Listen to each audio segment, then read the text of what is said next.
This one is from r/. Am I the idiot?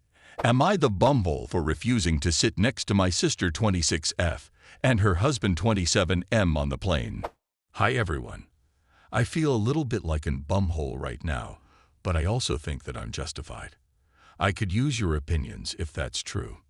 Names are fake. I 23F will be attending my brother's wedding this fall, along with the rest of my family. It's a destination wedding, about a 4-hour plane flight from my city. My sister Laura 26F and her husband Paul 27M are also attending the wedding. My city is in between their city and the wedding location, so they decided that they would come visit me for a few days before the wedding, and then we would all fly to the wedding together.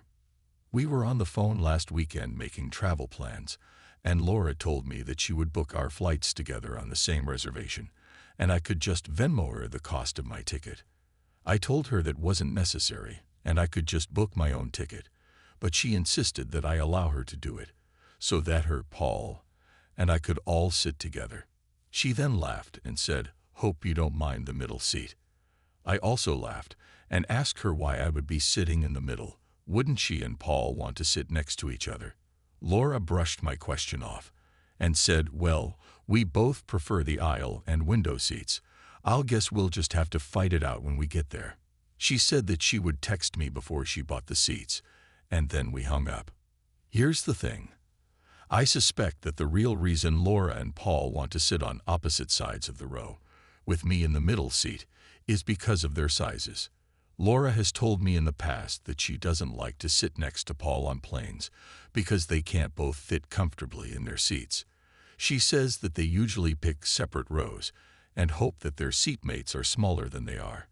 I don't know their exact weights, but they are both larger people. Laura is 5'11" and about 275 pounds, while Paul is 5'10" and probably pushing 300 pounds.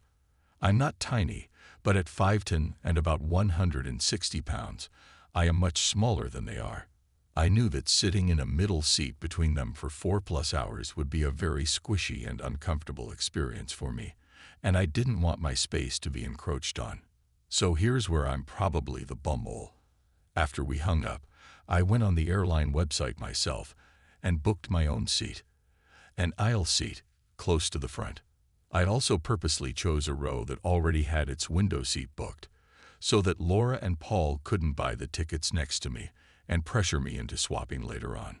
I texted Laura that I decided to buy my own seat, since I wanted an aisle, and sent her the confirmation. She was quite upset. She called me and told me that I was being selfish and that we could have all spent quality time together on the plane, if only I didn't care so much about an aisle seat. She then backtracked and said that they would have given me the aisle in their row anyways, which I doubt, and even if they had, they still would have encroached on my space.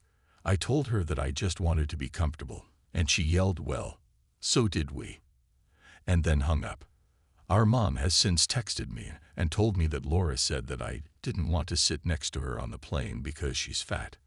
For the record, I never said anything about that to Laura, but I'm not surprised that she's inferred it.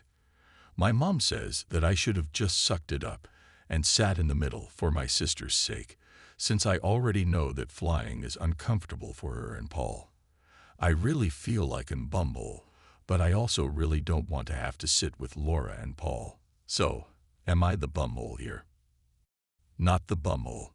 If she wanted to be comfortable and have extra space, she could buy the middle seat as well and enjoy the extra space. Being squished between two bigger people on a flight is honestly my worst nightmare. She wants you to pay for that experience too. I think you handled it in the best way you could. Not the bumhole. It is a delicate subject, as you mentioned. So delicate, in fact, that they wouldn't explicitly state why they wanted you to sit in between them and then projected their insecurities onto you. This is their problem. You can love them without being made uncomfortable on their behalf. Haha. Nicely done. I'm a big girl and I would not have done that to my sibling. I would have asked if they were willing to sit next to me so that I didn't have to squish up against a stranger. I would have been honest about it. I also would have understood if the answer was no. I have had people way bigger than me sit next to me, and it's not fun. Not the bumhole. This next one is also from r/. Am I the idiot? Am I the bumhole for trying to get custody of my granddaughter? My son passed away 5 years ago. His daughter is 14 years old and living with her mom. She also has a 16-year-old half-brother. Less than a week ago, her mom married a guy who has 2 daughters. Last night, my granddaughter called me, begging me to get her out of this hell house. I asked her what was wrong, and she told me that apparently her mom and stepdad bought a 3-bedroom house together, and she is forced to share with her older brother. I told her to send me the address and quickly went to get her.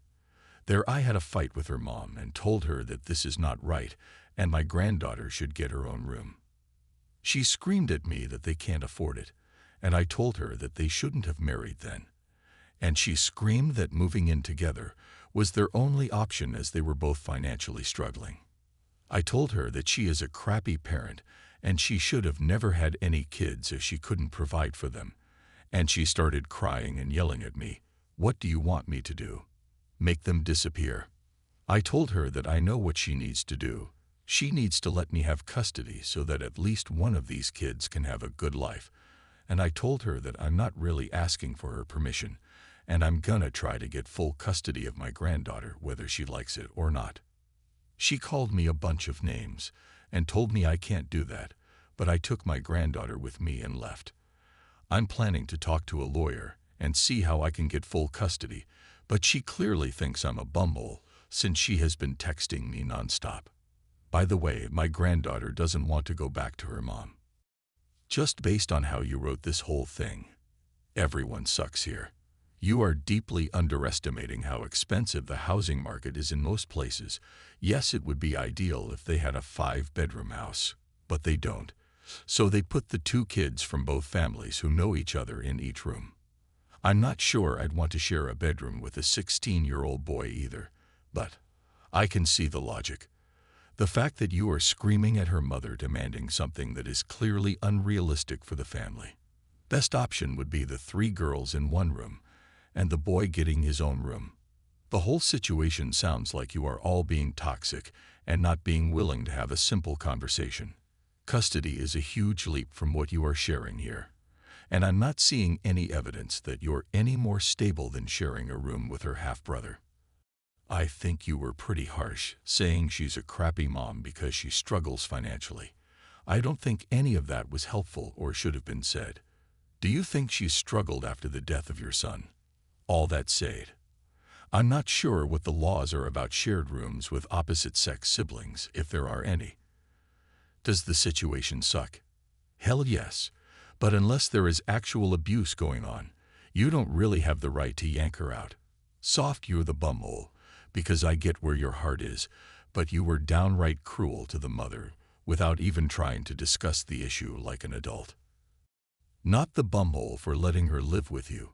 You're the bumhole for how you handled it. You berated and belittled her mother in front of her and made sure that this devolved into an all-out screaming match. Grow up. Thanks for watching. If you enjoyed this video, please give it a thumbs up and check out these videos for more great content. Also, don't forget to hit that subscribe button. See you next time.